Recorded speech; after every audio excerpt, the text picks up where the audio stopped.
Welcome to Men's Style Fashion. Who are you and what do you do?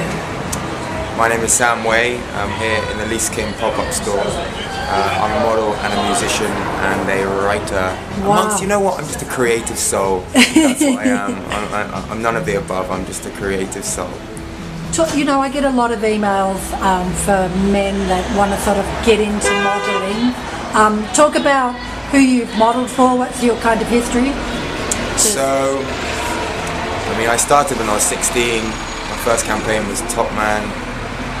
And then I guess like the editorial that really sort of, boosted my career. I worked with Bruce Weber and did an amazing first shoot with Kate Moss. Wow. I always remember that as being sort of a really, really incredible moment. And Why? Why so?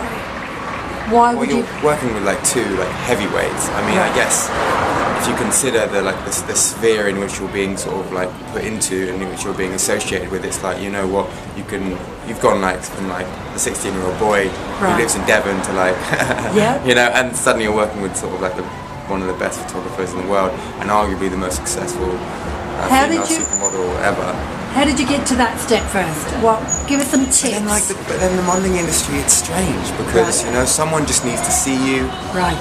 And I think that's what it's all about. It's about visibility and it's slightly about originality as well, because people need to see something in you which they go, right, that person's got something there. Right. And maybe for me it was just that I had some sort of naivety about the whole thing, you know, and I was I came into it with such joy and wow, what's this? Yeah. This is exciting. Yeah. Where is this going to take me? And I think that sort of energy reflected back, and after I did a few jobs, people just got to know my sort of energy, I guess, and maybe that's why I've been so successful. When you got spotted, can you remember what you were wearing? Because you said you got a sort of...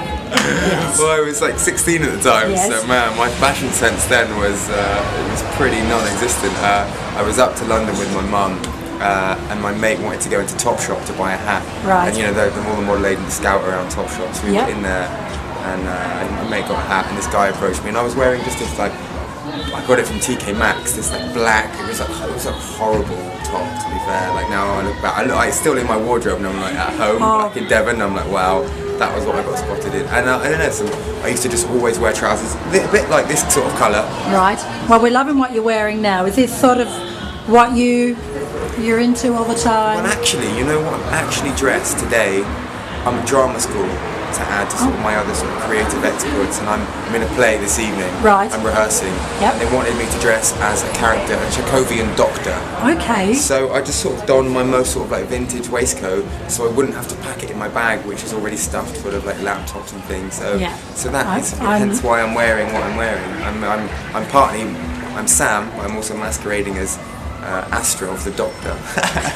Fantastic. I mean, you've made a very valid point.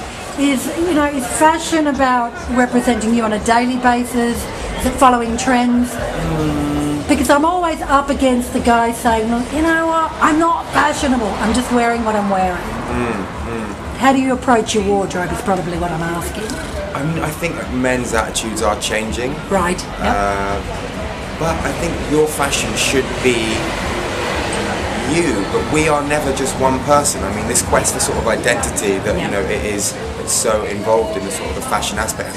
How do you want to be seen? I think it's less about how you want to be seen and more what you want to find out about yourself. Right. If that makes sense. Yes. Yes. And from a philosophical point of view as well, but how you dress. This is sort of, for me, it's a sort of dress up in a way, because it's I'm playing character later who sort of might be wearing these clothes, and different clothes, they affect how you behave, and they do affect how people relate to you, and that's interesting to explore as well. So I think it's really about finding your own style and finding what you're most at ease in and what feels most like you at that moment, bearing in mind that can change at any point.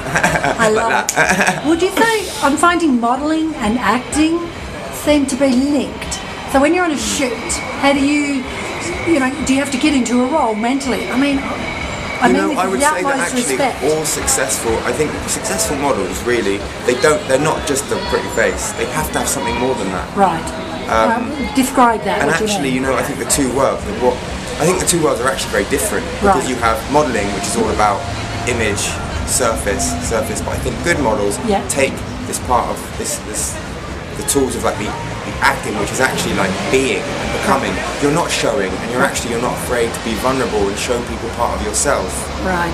You know. Yep. So I think good models that certainly use some of those tools from acting about really being and letting yourself go. Yep. Because modeling can sometimes feel a bit like, I mean, I'm so sick of seeing like people just going right and looking annoyed. Like, why is everyone not smiling? Like, I feel like the modelling industry as a whole is just lacking some sort of humanity, like some sort of sense of humanity, and like play. And it's all like, look, I'm beautiful, I'm great, la la la. And actually, like, it's missing the human element for me. It's a really valid point. London Collection Men is coming up once again. When I was there in January, I thought, what's going on? Why aren't the men interacting? Dare I say it, and I will say it was very feminine in its approach. You are men, you are different. If you had the opportunity to redefine the catwalk, if, London Collection Men and they said, right, Sam, work it, what would you suggest? Tracksuit bottoms. Oh no! No, I'm But kidding. even the way that you're presenting yourself, like I say, rap it, dance it, backflip. You say what? Do a rap on the catwalk, dance it, backflips. Or am I missing the point? Is it about the clothing? Because I can tell you, sweetheart, when we're looking at the men on the catwalk, we ain't looking at the collection. No. So you get my drift. Again, I think it has to be something else there. Right. There has to be that energy or excitement, or there has to be some sort of atmosphere created by a collection. There's only so many variations on a suit you can do where you're like, oh yeah, brilliant. Do you know what I mean? Agree, yes. And actually, you want innovators.